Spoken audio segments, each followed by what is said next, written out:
the second part of lecture of question number 2 part first के 2 का under root 2 का power under root 2 answer क्या आता है दिस वन 1.632 और इसी तरह हमारे पास जो सेकंड पार्ट था इस क्वेश्चन का बी पार्ट के under root pi pi power pi 36 और भी आप कर सकते हैं under root pi power under root pi. Then ये हमारे पास डिफरेंट आंसर आते हैं। सिर्फ ये मेथड इन्होंने समझाना था कि पावर किस तरह बाय साइंटिफिक कैलकुलेटर क्या कैलकुलेट कर सकते। Question number 2 A B part हो गए,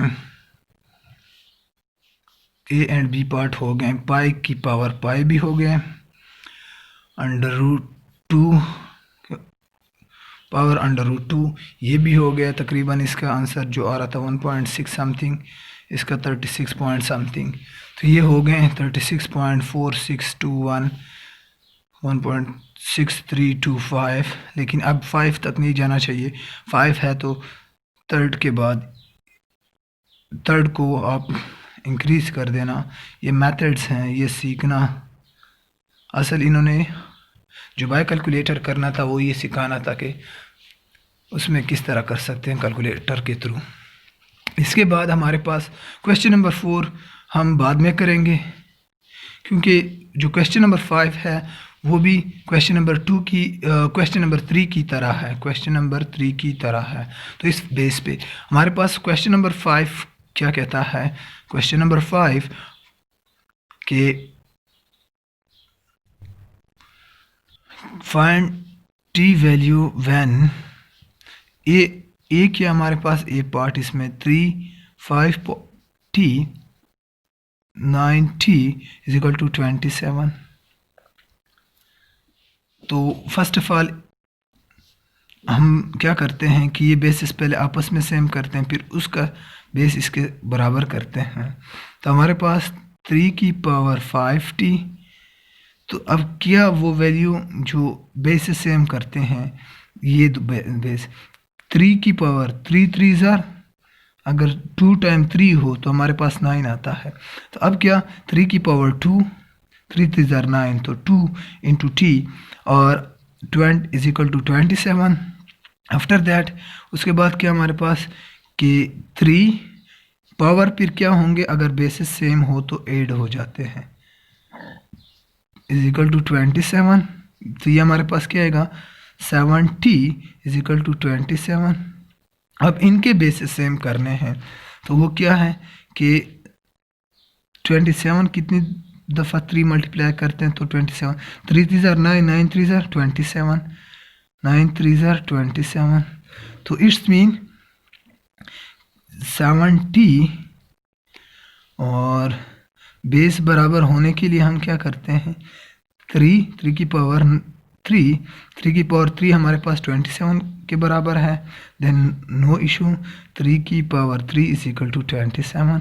देन हम इसकी जगह ये पुट कर रहे हैं, तो हमारे पास अब बेसिस सेम हुए। अब t की वैल्यू फाइंड करते हैं। t की वैल्यू इस तरह भी फाइंड कर सकें कि 7t is equal to 3, then t is equal to ये 7 इधर मल्टीप्लाई हो रहा है, उस साइड पे क्या हो जाएगा 3 डिवाइड बाय 7, तो ये इसका आंसर आ जाता है। या आप बोथ साइड पे 7 डिवाइड कर देना, तो ये भी फिर भी आप क्या t की वैल्यू आपके पास ही आएगी कि इस साइड पे भी 7 डिवाइड करके कट जाएगा, इस साइड पे भी 7, यही बात है। तो हमारे पास क्या होगा कि 7 into 3 divide by 7 is equal to 3 की पावर 3। तो ये कट जाएगा, हेयर 3 की पावर 3 रह जाएगा एंड 3 की पावर 3। तो ये इसका आंसर आया क्या कि t की वैल्यू क्या होगी, ये 3/7 होगी।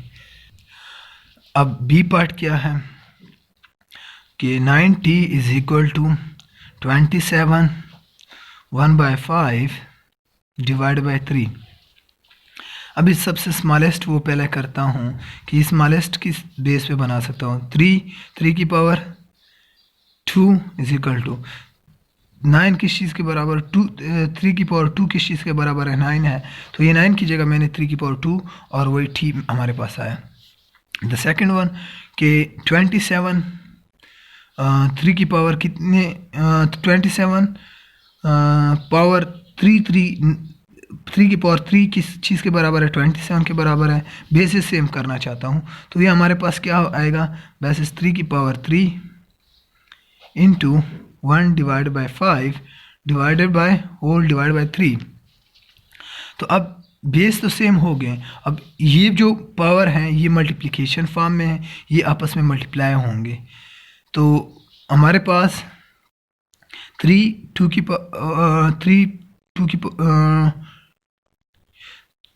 2 की power 2t is equal to 3 की पावर 3/5 डिवाइडेड बाय 3। अब ये जो डिवाइड हो रहा है ये अगर अबव लेके जाते तो इसका पावर क्या हो जाता है नेगेटिव हो जाता है। तो ये हमारे पास बाय रूल ये रूल्स हैं 3 अब अबव चला जाता है तो ये क्या हो जाएगा 3 की पावर -1।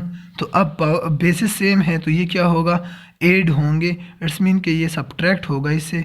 तो हमारे पास 3 की पावर 3 5 -1। तो अब इसका अब 3 की पावर एलसीएम पावर में लेते हैं 5, बेस क्या इसका 5 है तो दोनों का एलसीएम किस चीज़ पे 5 पे लेंगे तो ये 3 आएगा क्योंकि 1 मल्टीप्लाई होगा क्रॉस -5। तो हमारे पास क्या आएगा ये आएगा कि 3 की पावर इधर से यह लिखते हैं 3 की पावर -2 डिवाइड बाय 5। तो अब हमारे पास -3/5 और इस साइड पे 2t। तो अब अगर हम आंसर देखते हैं बेसिस सेम है तो अब पावर हम कहते हैं कि सेम है तो पावर क्या 2t इक्वलाइज करते हैं 2t इज इक्वल टू -2/5। तो हमारे पास t दोनों साइड पे 2 डिवाइड करते हैं तो ये कट जाएगा। t इज इक्वल टू इस साइड पे भी जो राइट साइड लेफ़्ट साइड पे जो कर रहे हैं वो राइट साइड पे भी करेंगे और इस साइड पे भी हम 2 क्या डिवाइड करेंगे तो हमारे पास 2 डिवाइड करना ये है कि 2 अब 2 डिवाइड जब कर रहे हैं तो ये 2 इस साइड ये और ये 2 कट जाएगा तो हमारे पास क्या बचेगा 1/5। तो t की वैल्यू क्या होगी 1/5। अगर दूसरे तरीके से देखते हैं बस शॉर्टकट कि 2t अगर ये कंफ्यूज हो गए हो तो दूसरा दिस इसके बराबर है। देन हम अगर t इस साइड पे मल्टीप्लाई हो रहा है 2 उस साइड पे क्या हो जाएगा डिवाइड हो जाएगा तो -2 डिवाइडेड बाय दिस 5। अब ये डिवाइड होके 1/2 बन जाएगा तो ये कट जाएगा तो हमारे पास क्या आ जाएगा 1/5। तो ये t की वैल्यू क्या होगी 1/5। अब अगर हम पुट करते हैं किस चीज़ में कि 2t - 1/5 तो वो बराबर होगा 27 या 27 जो हमने और भी सिंप्लीफाई किया हुआ था कि 3 की पावर 3 1/5 डिवाइडेड बाय 3 इसके बराबर होगा। ये आंसर है इसका या ये वैल्यू हमें असल ये आंसर है और ये वैल्यू कंफर्म करनी थी।